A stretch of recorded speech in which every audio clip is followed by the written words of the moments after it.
So guys ఇప్పుడే Jurassic World Rebirth movie చూసి వచ్చేసాను.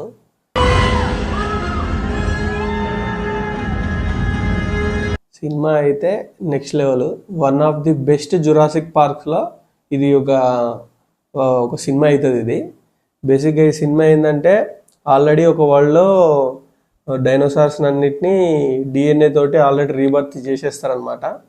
మనలాగానే సర్వైవ్ అవుతూ ఉంటాయి. సైంటిస్టులు ఆల్రెడీ వాటి డిఎన్ఏ తోటి వాటిని రీబర్త్ చేపించేస్తారు. కానీ అక్కడితో నాగరు కదా. సైంటిస్టులు అంటే ఏంటి, ఇక కొత్తది వచ్చింది కాకుండా ఇంకా కొత్తది కనిపెట్టాలని ఉంటుంది కదా.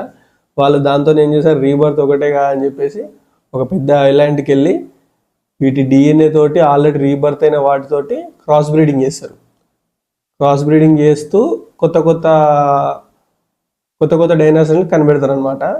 అట్లా ఒక ల్యాబ్లో కొత్త డైనోసార్ని కనిపెడుతుంటే ఒక సైంటిస్ట్ చాక్లెట్ తిని ఆ ర్యాప్ అనేది డస్ట్బిన్ లేకుండా నార్మల్గా పడేస్తాడు. ఆ ర్యాప్ అనేది ఒక డోర్లో చిక్కుకొని డోర్ స్టక్ అయిపోయి డోర్లు క్లోజ్ కావు. డోర్లు క్లోజ్ కాకపోవడం వల్ల వీళ్ళు క్రాస్ బ్రీడింగ్ చేసిన డైనోసార్ బయటకు వచ్చి అందరినీ కొలాప్స్ చేసేసి ఐలాండ్లో ఉన్న వాళ్ళందరినీ చంపేస్తుంది అనమాట.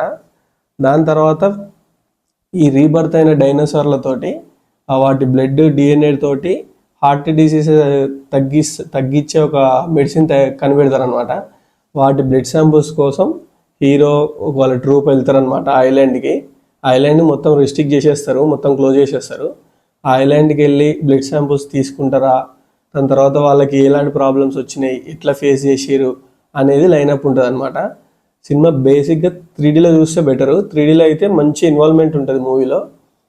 కొన్ని సీన్స్లో అయితే మనం ఇన్వాల్వ్ అయిపోతాం. ఆల్రెడీ మూవీలో మనం ఇన్వాల్వ్ అయిపోతాం. ఒక హాఫ్ అన్ అవర్ నరేషన్ తర్వాత ఇన్వాల్వ్ అయిపోతాం అనమాట.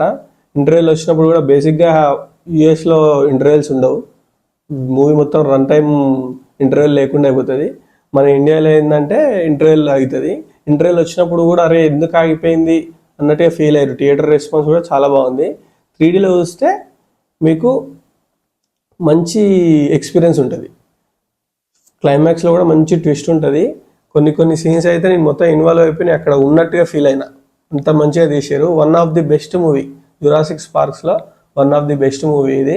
నాకైతే స్టోరీ ఆ లైనప్ అదంతా విపరీతంగా నచ్చేసింది నాకైతే. చిన్నపిల్లలు ఎవరైనా ఉంటే మాత్రం మస్తు ఎంజాయ్ చేస్తారు. ఈ సినిమా చూడాలంటే బిఫోర్ సినిమాలు చూడాల్సిన అవసరం లేదు. జురాసిక్ పార్క్స్లో ఫస్ట్ స్టార్టింగ్లో వచ్చినాయి చాలా బాగుంటుండే. వాటికి పార్ట్ 1 పార్ట్ 2 అన్నట్టు కంటిన్యూటీ ఉంటుండే.